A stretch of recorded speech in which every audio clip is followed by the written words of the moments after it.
One thing I've learned while being here is that there's certainly some hard acts to follow, but I'd like to point out that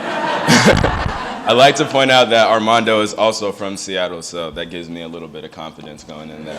But, I'd like to just start out by saying congratulations to all the other Princeton Prize winners. Really, it's really an honor to be here, and I think we should all be really grateful for the opportunity that Princeton gave us. I'd like to thank the previous winners, some of which we have here, for really paving the way for us to be here. I'd like to thank the coordinators, the speakers who we've had over the weekend that have really inspired me, I know, and probably the others too. I'd also like to thank the class of 1966 for not only financially supporting us, but also really giving us an inspirational paved way to really base off of. I'd like to thank David for really looking out for us over the weekend. I think he deserves a round of applause. Giving him that. I'd just like to say a little bit about myself. My name is El Samani. I'm from Seattle, Washington. I attend the Lakeside School. And one thing I've learned over the weekend is that we have a lot of poets here, as we just heard. And I'd like to start out with a piece by one of my favorite poets, Maya Angelou. Not a piece, but a quote.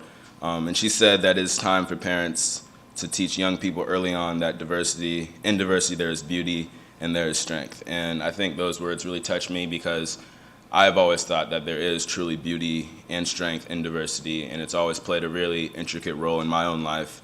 And when I first came to the school I'm at now, Lakeside, I noticed an absence in that. And that's one of the reasons why it really stuck out to me that diversity is important, and why I wanted to really continue my work with diversity over my high school career. And that was really highlighted when I went to a trip that a number of other students I noticed here went on, the Student Diversity Leadership Conference, also known as SDLC, which took place in Denver when I went.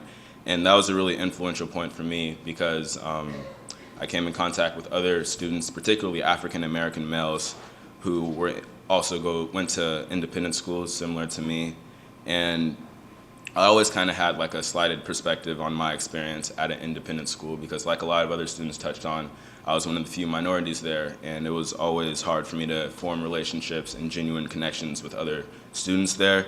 But I really began to appreciate my situation more when I got the opportunity to talk to students who were like the only minorities at their school, or maybe who had even tougher situations than I did, and it made me really feel grateful for the opportunity that I had, but at the same time I wanted to really increase and reach, as Jessica said, to really further the potential for connection within my own school. And so when I came back, I played a more active role within diversity clubs, and one thing I noticed was an absence in unity within all the clubs. So that's one thing I strive to do, is promote unity within the different members of diversity, and not only minorities, but also students who are just interested in learning more about why diversity is important and why students like us try so hard to further it in our schools and communities. And so what we did was have a student-sponsored day, which was a day devoted towards any cause that students saw important, and what we chose was to highlight identity and diversity, and we brought in over 40 members of our community that represented various backgrounds and social and different works and things like that. And it was important for me because it gave me a chance, as well as my peers, to really show the variation in people we have in our community and how they all relate to us and how they can all connect with us on various levels. And it was very well received within my own school community, and that was one of the highlights of my work with diversity over the last 4 years. And in closing, I'd just like to say that really issues of race and the different things we've talked about over the weekend have really played an intricate role in my life, and I hope to continue them next year when I move on to college. And I'd like to thank everybody for just having a very big impact on me these last few days, and I hope that we can all take something and bring it to our own communities in the future.